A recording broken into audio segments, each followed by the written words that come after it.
the Ravens right now are a really interesting team to me because you watch them early in the season and you watch the struggles on defense, and yet when you look at them offensively right now, they remain one of the hardest teams to match up with. There's just not a lot of quarterbacks who do the things that Lamar Jackson does. Mm-hmm. And even when they're down a Mark Andrews, and they're down J.K. Dobbins, and they're down Rashad Bateman, and they just kind of, they figure out, all right, who's going to line up at running back? Last year it was, let's sign Latavius Murray and Le'Veon Bell off the street. This year, remember, they lost all their backs before the season even started. Right, exactly. They had to do it because they lost, obviously, Dobbins went down. Gus Edwards went down in that practice as well. So you're shorthanded the entire year. They make it work, and it all revolves around one guy. I mean, I don't know how thoroughly Kenyon thought through the answer on that, but I think it's the correct dynamic, which is if you're Eric DeCosta right now, and listen, market dynamics are a different thing, but you are in a position where it's like, how do you not say we need to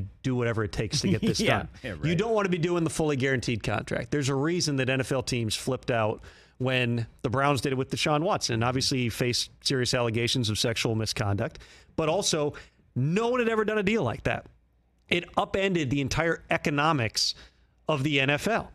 There's something called the funding rule, where if you fully guarantee a contract, the following January or February, whatever it is, you got to put all that money in escrow. If there's one thing billionaires don't like, it's having money not working for them, just sitting there doing nothing. And so we've seen other contracts get done since, the Kyler Murray deal, the Russell Wilson deal.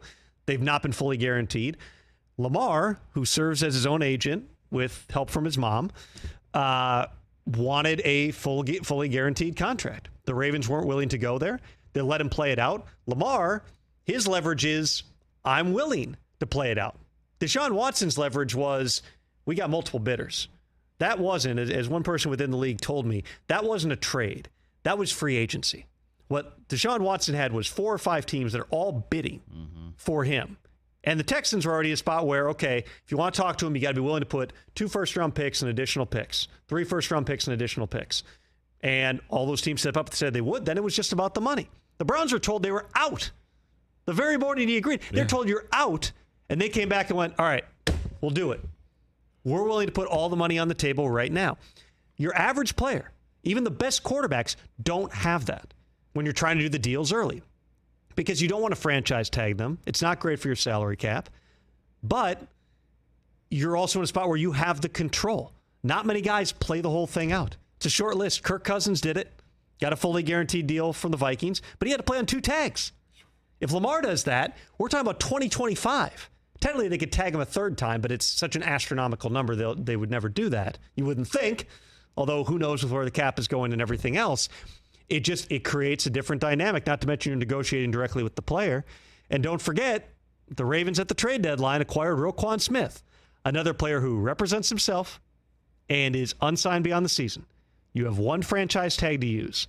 So there is going to be a lot of incentive, if not pressure, on the Ravens to figure out a way to get one of these deals done.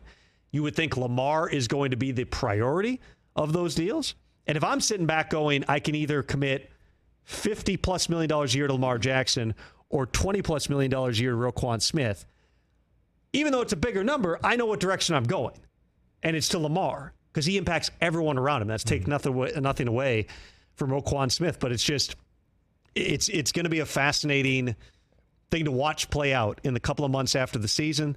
January, February, March. Yeah, Brockman. Or you could do the scenario where you get Roquan locked up, tag Lamar, see how next year goes, and then go back to this all over again. But Roquan wants $20 million plus per year. He wants top of the market inside linebacker money, which was a market that did not exist at that level until the Jets got C.J. Mosley from the Ravens. The only way they did that was to offer him $17 million a year, which was way beyond what anybody was making. Right. So then Bobby Wagner gets the bigger deal. We've seen other guys get bigger deals.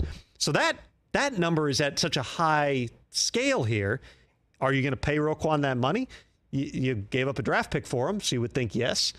With Lamar, you're incentivized to get something done, but you also have a player who you know is going to show up on the tags. He doesn't seem to care.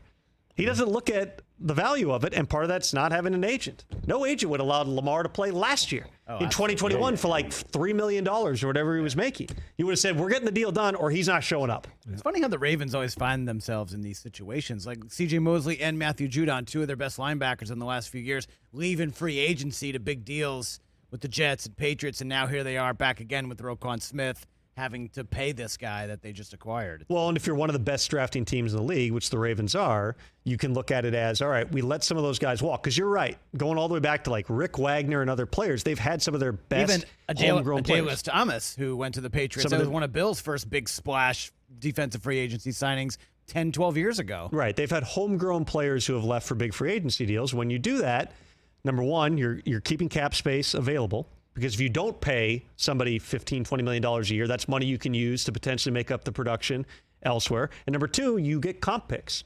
You get a third-round pick out. If you constantly are adding those additional draft assets, that gives you a lot of flexibility to be able to make other moves. Now, they're not going to want to let Roquan Smith walk, much less Lamar Jackson, but it does create urgency here. There's not a lot of teams that find themselves in those situations. The Giants potentially have it with Daniel Jones and Saquon Barkley. Yep. I don't know that you look at Daniel Jones in the same category as Lamar Jackson at this point. But if you decide he's your quarterback, it still creates some pressure here because you would certainly think that they want to re-sign Saquon, who's very much the heartbeat of that team. Catch the Rich Eisen Show every single day on the Roku channel, 12 to 3 Eastern, for free.